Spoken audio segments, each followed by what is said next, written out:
Welcome to the Liberty and Leadership Podcast, a conversation with TFAS alumni, faculty, and friends who are making an impact today. I'm your host, Roger Reen. Today I'm joined by author, historian, and lawyer Talmage Boston. Talmage is a partner at the Shackelford, Bowen, McKinley Norton law firm and specializes in trial and appellate commercial litigation.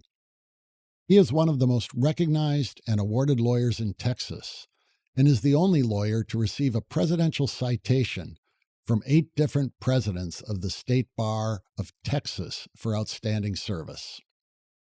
As a historian and author, his combined legal knowledge and his fascination with all things American history have contributed to a catalog of books on the subjects of law, American history, and baseball. His latest book, which was published by the Post Hill Press in April of last year, is How the Best Did It: Leadership Lessons from Our Top Presidents. I'm delighted that Talmage will be speaking at TFAS on March 19th to our Washington semester students and our alumni, where he'll have the chance to share some of the leadership lessons he has learned from these 8 presidents. Talmage, thank you for joining me today. It's my honor to be on your show, Roger. Let me ask you first for a bit of background. You've had a very successful career in the law in Texas. You've had a parallel career going as a historian, I would say an acclaimed historian now, having written books on baseball and on the presidents. First of all, what sparked your interest in the law? Well, I had an uncle who was a very prominent lawyer in Houston who spent his career working with Leon Jaworski at his firm, who was very instrumental in my desire growing up to become a lawyer. My heroes as a child growing up were Abraham Lincoln and Atticus Finch in To Kill a Mockingbird. And of course, both of them were great courtroom lawyers. And so that's what I wanted to be. I was a big high school debater and always enjoyed public speaking. I always enjoyed argument, real intellectual exercise with somebody smart on the other side. And so it just came naturally as a career.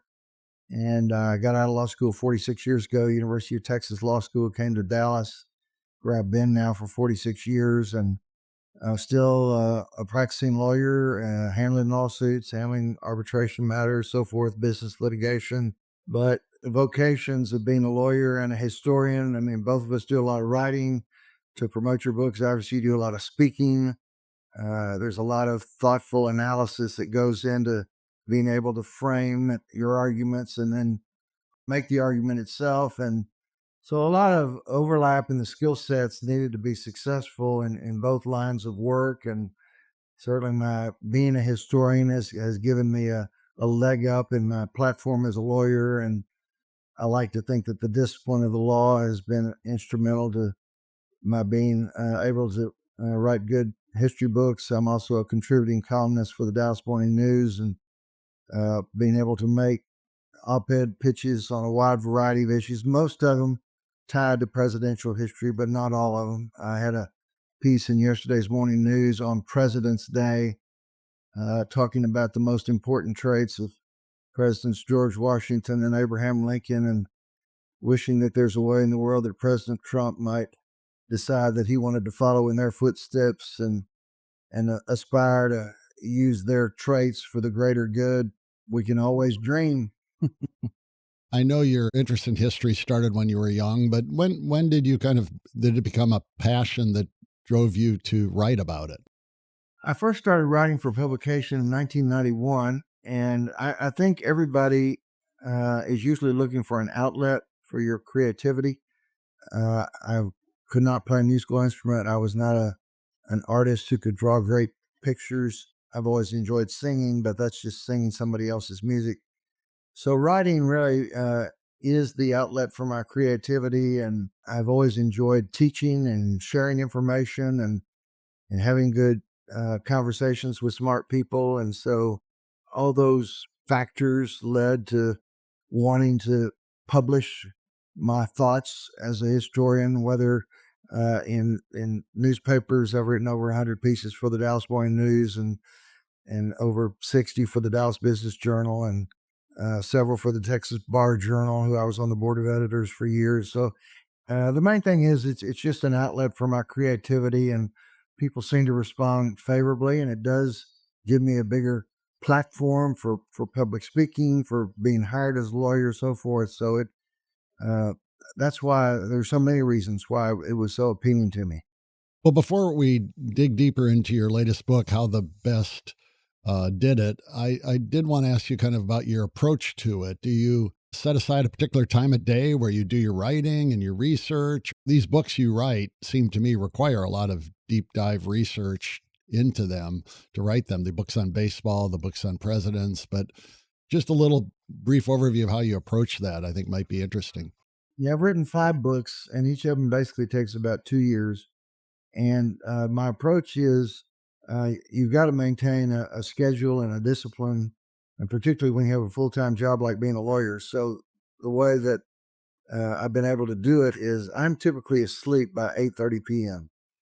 And I typically wake up at 4 a.m. and I read my Dallas Morning News and my Wall Street Journal. And then I've got, 3.5 hours of total solitude where I do the research and do the writing and the editing and the whole process. And if you have 3.5 hours of total solitude every day, it's amazing what you can get done. I mean, it's to the sacrifice, obviously, of a nightlife. I'm not a golfer. I'm not a hunter. I'm not a fisherman. We don't travel the world. So you have to decide, obviously, how are you going to spend your time? And since I get so much enjoyment out of writing for publication and speaking in connection with it, I'm happy to give off uh, these other pursuits that so many other people enjoy, so that I have plenty of time to be able to do the research and the writing. In your latest book, How the Best Did It, Leadership Lessons from Our Top Presidents, you identify leadership traits of 8 presidents. And I loved your opening quotation from Dwight Eisenhower when you quote him as writing, "The one quality that can be developed by studious reflection and practice is the leadership of men." And could you talk about the criteria used to identify which presidents to include in your book? I've selected who I believe to be our 8 greatest presidents, thinking that they've got more to teach readers than anybody else in the way of effective leadership.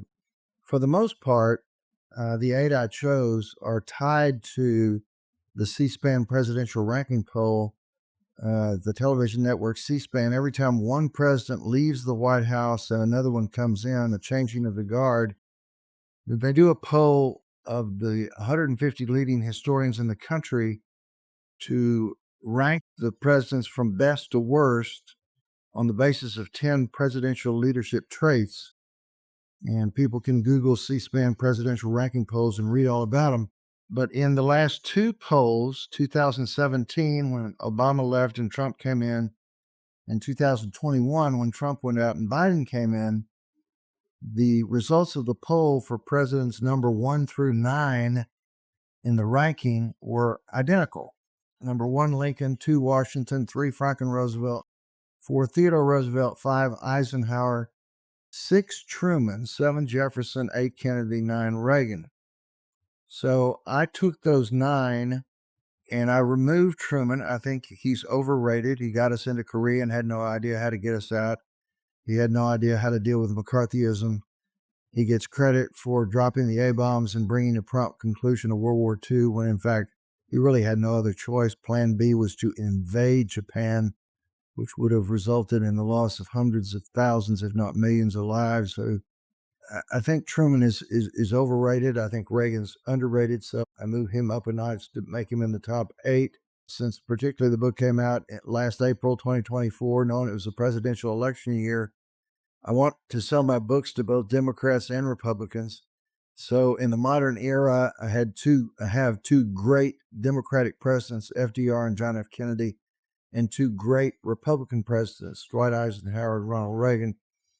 And then third and finally, with all the polarization that we had in 2024, we have now in 2025, I want Democrats to read and recognize that we've had great Republican presidents, and I want Republicans to read and recognize that we've had great Democratic presidents. And let's evaluate greatness on the basis of what it is, as opposed to party alignment And so it's my small way of trying to break down these barriers that people create to make judgments based on factors that I don't think are important in terms of which political party a particular president was a member of.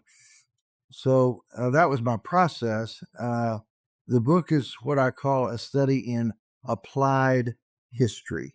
And that is, it's one thing to read and enjoy history. It's something else to read it with the idea of how can I apply this to my daily living. And John Avalon wrote the foreword. He's a wonderful presidential historian. His books are applied history, one about Washington's farewell address, the other about Lincoln's final days and his plans to reunite the country. And John was the one who really inspired me to pursue this whole angle on applied history. And so at the end of each of my 8 chapters on the 8 presidents, I have a section called Personal Application for the reader to ask him or herself, how am I doing in these traits that caused Washington to be great or Jefferson to be great or the rest of the 8? So I want the book to be more than just a fun read. I want it to be an interactive experience so that people hopefully can actually think of ways to improve their efforts to become better leaders. Yeah, that's why I'm so thrilled that we have you coming in March to speak to our students in our spring semester program and our alumni who are inviting as well, because they need to hear that and apply these lessons to become courageous leaders. I wonder, after what you just said, when you travel and give talks about your book, do you get pushback from people in the audience who either for partisan reasons or other reasons are upset that you left someone out or you included someone? From time to time, there's been a few questions. Some people say, "Why isn't Lyndon Johnson in your top 8?" I say, on the one hand, Lyndon Johnson was a great president in the area of civil rights, probably second only to Abraham Lincoln as far as that goes. But on the other hand, he had Vietnam, a colossal foreign policy disaster, the only war we ever lost, so debilitating to him that he couldn't even run for another term. And Vietnam, on the one hand, was a morass that nobody could understand at the outset. So I'm not being critical of the fact that he necessarily mishandled it. But what I am very critical is how many times he lied to the American people about what was going on in Vietnam. And that to me is inexcusable. And I could never elevate somebody into my top 8 who had such a history of lying to the American people as Johnson did on Vietnam. Some people have wondered, why don't I have Obama? In fact, in the most recent C-SPAN poll, Obama finished 10th. Obviously now with Biden going out and Trump coming in, there's going to be a 2025 poll. I'd be surprised if Obama stays in the top 10. And Harry Truman famously said it takes 50 years for the dust to settle in terms of really being in a position to evaluate a president. I think as time goes by, I don't know what people could think about in terms of the success of the Obama presidency in the area of foreign policy or in domestic policy. Some people think it was great with the Affordable Care Act, but obviously that's a mixed bag. So I'd be surprised if Obama stays in the top 10. I take it it's a disadvantage if you served in the White House and didn't face a crisis. I mean, Lincoln and Washington and Franklin Roosevelt had wars to fight or major crises to deal with. And I take, I've always had a high opinion of Calvin Coolidge and Grover Cleveland, but they aren't going to make a top 10 list probably because they didn't face the kind of severe crisis that some of these others faced. The exception out of the top 8, I think you could look at 7 of the 8 as having faced a crisis successfully. But that was not true of Theodore Roosevelt. And Roosevelt's ranked number 4. He's on Mount Rushmore. The main reason for his being perceived as such a highly ranked president is he expanded the presidency. Whether we're talking about national parks, whether we're talking about the Panama Canal, whether we're talking about trust busting, whether we're talking about him getting involved in big national labor disputes like the big coal strike that he resolved, he was always thinking what needed to be done that Congress is not doing.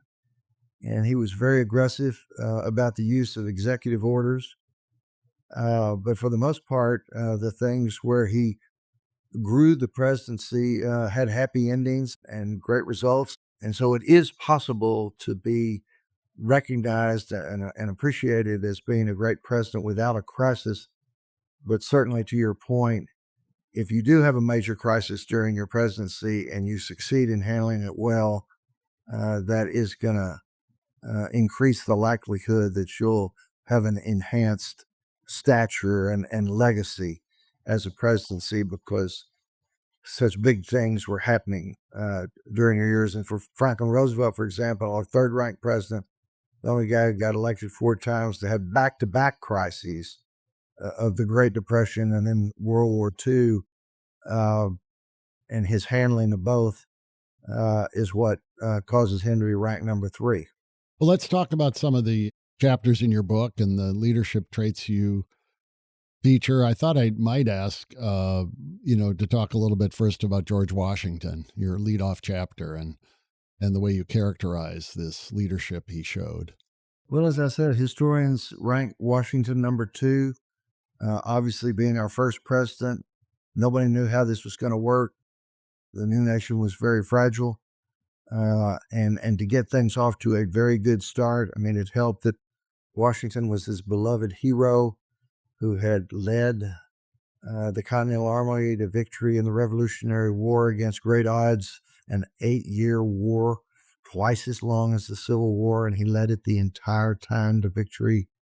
And then, of course, his leadership of the Constitutional Convention as chairman, which led to the supreme law of the land and its ratification. But then stepping in as our first president, knowing how fragile things were, his serving both as conscience in chief, setting this incredibly high standard for integrity and having total credibility in everything he said, never any suggestion of any ulterior motives to anything he did. And his also commitment to being the unifier in chief. And during the 8 years, of course, Adams and Hamilton were forming the Federalist Party. And on the other hand, Jefferson and Madison, what was then called the Republican Party that today has evolved into the Democratic Party. But with each passing week, more and more division.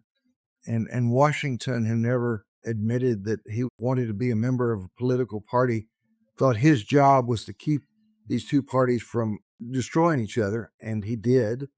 And he had sound judgment, brilliant people on both sides with strong opinions as to why they disagreed with one another.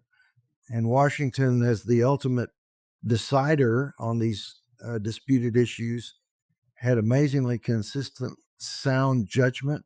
He, like Eisenhower, when his term was up, wanted to give a farewell address from his perspective. And his main thrust was about avoid foreign entanglements, but also stay away from factional division / polarization.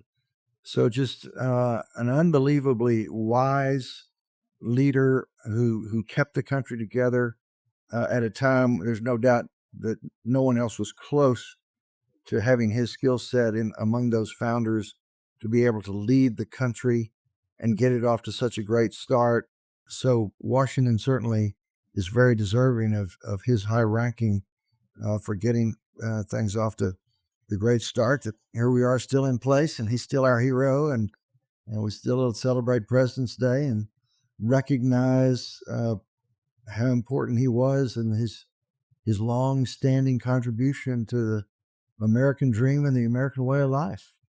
And we've had a number of consecutive elections recently where we've talked about the need for a unifier without the person we're electing really doing a lot to unify us. It seems to me that's the traits of Washington are particularly needed today in our country and have been needed for a number of years. Well, most of these great presidents were unifiers. They all were elected to a second term, except for Kennedy, who got shot. If he had not been shot, I feel sure he would have won a second term. And so when you're winning these elections handily, it's because you are connecting with the people, the great American middle. You're not couching your policies and favorance toward either the extreme right or the extreme left. You're trying to get the read on where the people are and pursuing policies in accordance with it. And so to be a successful president, you have to be a unifier. I mean, for example, when Reagan was elected, originally people were, oh, he's such an extreme conservative, et cetera, et cetera. And yet when he ran, he was such a great communicator. He, of course, coming off the disastrous presidency of Jimmy Carter, all of a sudden there were Reagan Democrats, and he won 44 out of the 50 states because people liked his approach to dealing with the Cold War. People liked his approach to dealing with an economy that was in decline. And so the great presidents have their finger on the pulse of the sizable majority of the American people and know how to create policies that are going to resonate with them. And as we know, many times the American people are not exactly in the right. They need a great leader to move the needle on their public opinion to where they see the light. I mean, for example, Franklin Roosevelt in the late 30s and early 40s, most Americans were isolationists. Hitler's taking over Europe. Churchill can't possibly defeat him. Churchill's begging FDR in America to help join the war effort, or we're never going to beat this guy Hitler. And most Americans say, no, we don't want to go halfway around the world and fight a war. We did that 20 years ago in World War I. We don't want to do that again. And yet FDR knew that this Hitler guy was for real, and he was going to take over Europe and Asia and Africa and Australia in the high seas, and he'd be coming at us. And so he saw his job to get the American people out of being stuck in isolationism and recognizing the need for America to play a strong role in the world to prevent a crazy dictator like Hitler from taking over. And so that's part of the presidential job. Is the people are not always right. They need guidance from time to time, and you reorient them to where they need to be in the best interests of the country. One thing about your book that resonated with me is the fact that you don't present these 8 presidents as totally perfect figures. You touch on flaws that they had as well as these great leadership characteristics. And I think that's important for young people, especially, to understand that they can develop leadership characteristics while still having weaknesses. Let me ask you something, since you touched on Ronald Reagan.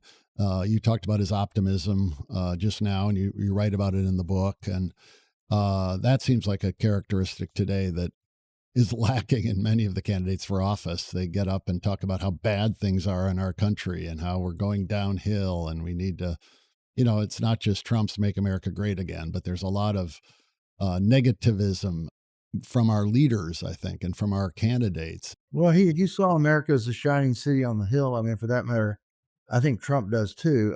That's not to say that Trump has the eloquence of Reagan or the capacity to attract, the substantial majority of the American people to support him. But Trump has a vision that things are going to be fabulous as long as he's the leader.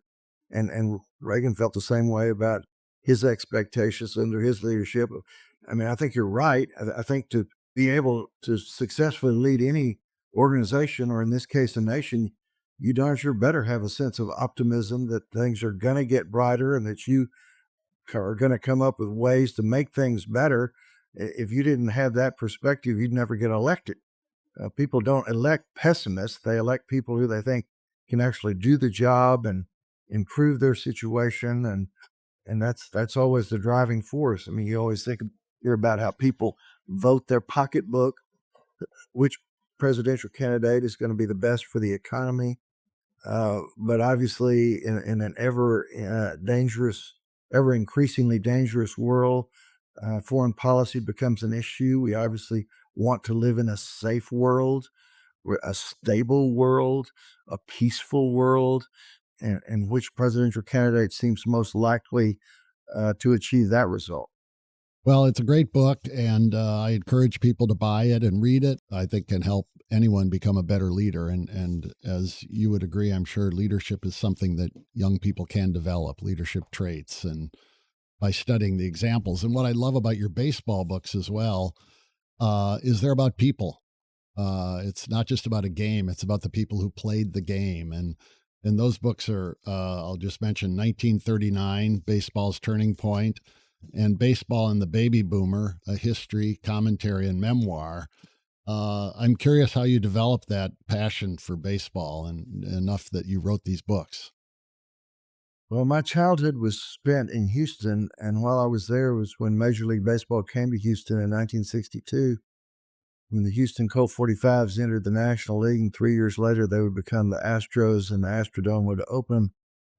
I collected baseball cards. I had a wonderful Little League baseball experience in Houston. I come from a family of history lovers, and the history of baseball is better preserved than the history of any other sport, with the possible exception of golf. And so there were so many great stories about Babe Ruth and Lou Gehrig and Joe DiMaggio and Ted Williams and Ty Cobb, and the opening of the Hall of Fame and the creation of Little League and the Negro Leagues. And then finally, Jackie Robinson breaking the color barrier. And um, as you say, it's about people who did extraordinary things, kind of like presidents who do extraordinary things. And many of them, virtually all of them, came from very humble beginnings, uh, poverty stricken, and baseball caused them to elevate and become national sports heroes. And those are great stories. And a lot of adversity was overcome for them to get to where they were. And they provided so much joy and pleasure for so many American people. I mean, one of my favorite lines is Franklin Roosevelt, World War II comes along, and people say, you got to cancel the baseball season because all these ball players, young ball players, they need to be soldiers, and that's where all of our attention needs to be. And Franklin Roosevelt says, no, this war is going to be hard. It's tough. We need something that's going to give the people at least some measure of pleasure. And so I'm not about to cancel the baseball season. Of course, many Major League players did serve in the war, and they did have replacement players for the most part that filled out the Major League rosters, but at least they kept playing the games. And of course, Jackie Robinson's story is one of the greatest stories in American history, whether you like sports or not. And here in Texas, Nolan Ryan is such a heroic figure, pitched 27 years in the big leagues, 7 no-hitters, career leader in strikeouts, and role model, good guy, all around, family man. So there's reasons to warm up to sports heroes. And, Lou Gehrig, the story of his consecutive game streak, and then all of a sudden he gets hit with ALS and can't play anymore, and they make the unforgettable movie with Gary Cooper and Given the Luckiest Man on the Face of the Earth speech. These are some of the greatest stories in American history. So it's fun to tell them, it's fun to talk about them, and they still bring people a lot of joy. I hadn't realized that 1939 was that kind of pivotal year where you mentioned it was the 100th anniversary of baseball. It was the first year they televised games. Little League was created, first year that every team was on the radio. Hall of Fame opened, right? Hall of Fame opened. Ted Williams still the only rookie to lead the major leagues in RBIs. Bob Feller's first year to win 20 games. Red Barber's first year in Brooklyn in the Catbird seat. DiMaggio's greatest year. Historians think the 39 Yankees are the greatest team of all time. So you put all these things together, all happening in 1 year, and it makes for a lot of great stories.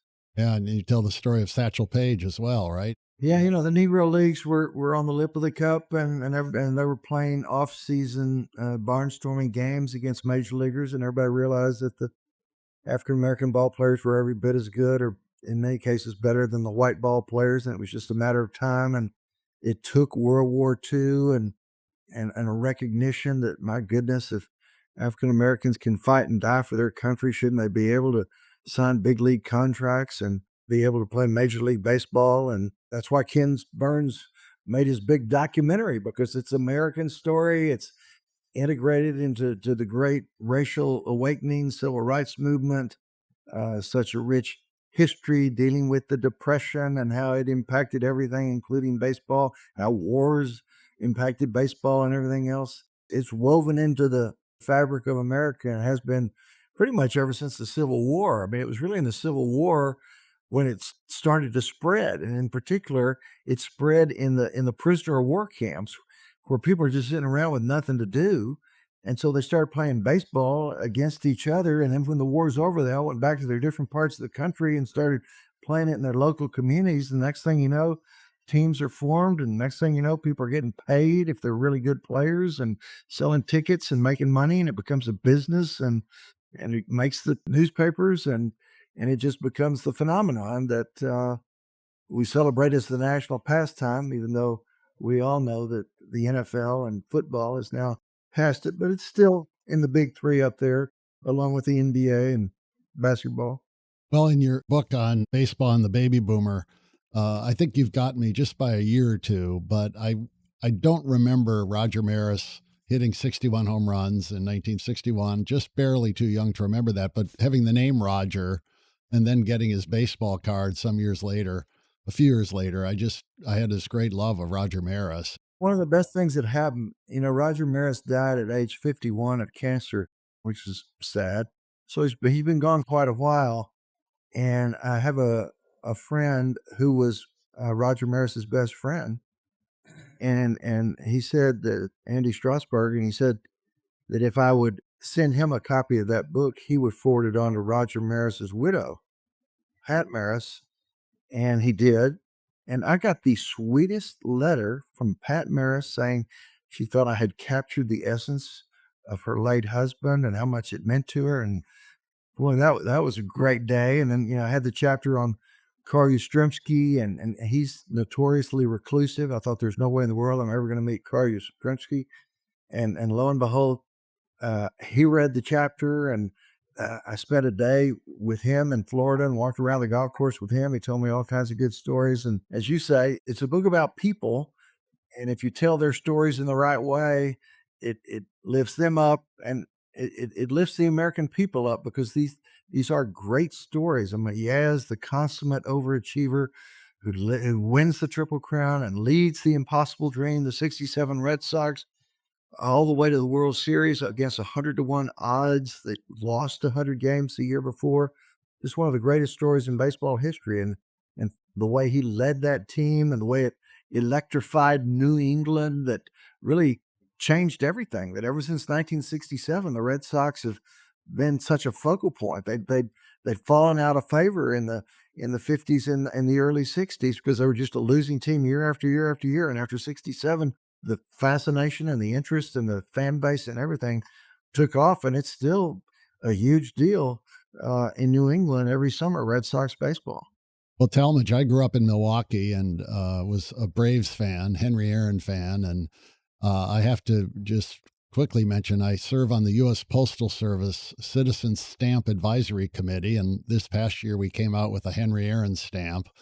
I lobbied unsuccessfully to have him wearing a Milwaukee Braves hat or a Milwaukee Brewers hat, but he's in his Atlanta hat. I got to spend 2 days with Hank Aaron. One of his managers in Milwaukee and then in Atlanta was Bobby Bragan, who lived here in Fort Worth. And Bobby was a real mentor to me, father figure to me. And he had the Bobby Bragan Youth Foundation, which I was actively involved with. And for 2 different banquets, Hank Aaron came, and I got to spend a lot of time with. What a great guy, quiet but thoughtful, smart, high integrity, obviously unbelievable baseball player who had to deal with his own racial issues to overcome to get to where he was. But the story of Hank Aaron is one of baseball's great stories.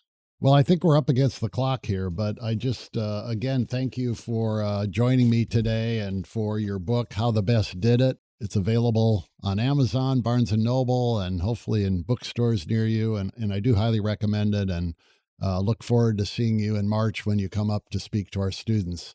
Thank you very much, Talmage. Well, I'm sure looking forward to it, Roger, and I sure appreciate you letting me do this podcast with you. Thank you. Thank you for listening to the Liberty and Leadership Podcast. If you have a comment or question, please drop us an email at podcast@tfas.org. And be sure to subscribe to the show on your favorite podcast app and leave a 5-star review. Liberty and Leadership is produced at Podville Media. I'm your host, Roger Ream, and until next time, show courage in things large and small.